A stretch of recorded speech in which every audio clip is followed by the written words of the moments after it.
விஜயதரணி பாஜகவில் இணைந்ததன் மூலம் அவரை 3 முறை சட்டமன்ற உறுப்பினராக்கிய விளவங்கோடு தொகுதி மக்களுக்கும் காங்கிரஸ் கட்சிக்கும் மிகப்பெரிய துரோகத்தை செய்திருப்பதாக கன்னியாகுமரி காங்கிரஸ் எம்பி விஜய் வசந்த் தெரிவித்துள்ளார். அவருடன் நமது செய்தியாளர் ரமேஷ்குமார் நடத்திய கலந்துரையாடலை தற்போது பார்க்கலாம்.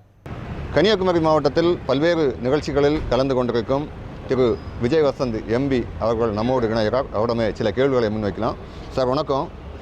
நீண்ட நாட்களாக காங்கிரஸிலே இருந்த விஜயதரணி எம்எல்ஏ இப்போ பாஜகவில் சேர்ந்துருக்காங்க, எப்படி பார்க்குறீங்க?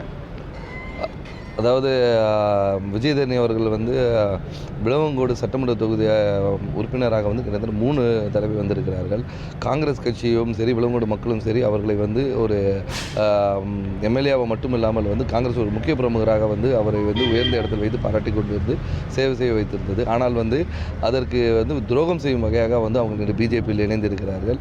இதுக்கு விளவங்கோடு மக்களும் சரி காங்கிரஸும் ஒரு பெரும் துரோகம் தான் நான் சொல்லுவேன்.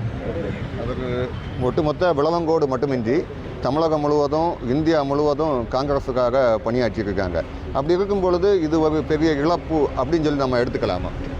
கண்டிப்பாக இல்லை. அவங்க இழப்புன்றே நம்ம சொல்ல முடியாது.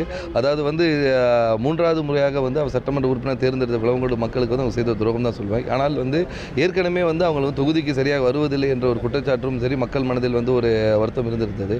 இதெல்லாம் முறியடிக்கும் வகையாக அவர்கள் இப்போ பாஜகவில் இணைந்து வருகிறார்கள். ஏற்கனவே 3வது முறை போட்டியிடும் போதே அவர்களுக்கான வாய்ப்புகள் மேலிடம் யோசித்து ஒரு இதுதான் கொடுத்தாங்க.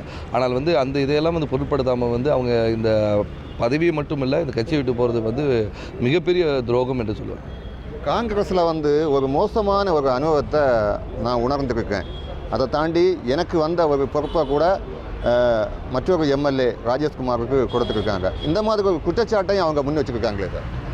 எல்லா அவர் குற்றச்சாட்டு வைத்து தான் ஆக வேண்டும். ஏன்னா இப்போ பாஜக இணைந்து இருந்தால் அதுக்கு ஒரு காரணம் சொல்ல வேண்டுமா, காங்கிரஸை குறை சொல்ல வேண்டும். இதுவரைக்கும் பாஜக அரசை ஒரு வாரத்துக்கு முன்னாடி வரைக்கும் குறை சொல்லி அவங்களை கேள்வி கேட்டுட்டு இருந்த விஜயதரணி எம்எல்ஏ அவர்கள் இன்று அவங்களுக்கு தேவையான ஏதோ ஒரு சலுகையை தருவோம் என்று உறுதி செய்ததால் இன்று பாஜகவில் இணைந்திருக்கிறார்கள். பதவி யாருக்கு கொடுக்க வேண்டும் என்றது மேலிடம் தான் முடிவெடுக்கப்படும். அதுக்கு எல்லாருமே கட்டுப்பட வேண்டியது ஒவ்வொருத்தருடைய கடமை என்று சொல்லுவோம். காங்கிரஸ் கட்சி யாருக்கு என்ன கொடுக்க வேண்டும் என்பதை நன்கு அறிந்து தான் செயல்படுவாங்க. அந்த வகையில் அவருக்கு தராததை மனதில் கொண்டு மாற்றுக் கட்சி போவது எனக்கு தெரியும் ஒரு சரியான வித்தியாசம் இல்லை. நியூஸ் 7 தமிழுக்காக கன்னியாகுமரி மாவட்டத்திலிருந்து ரமேஷ்குமார்.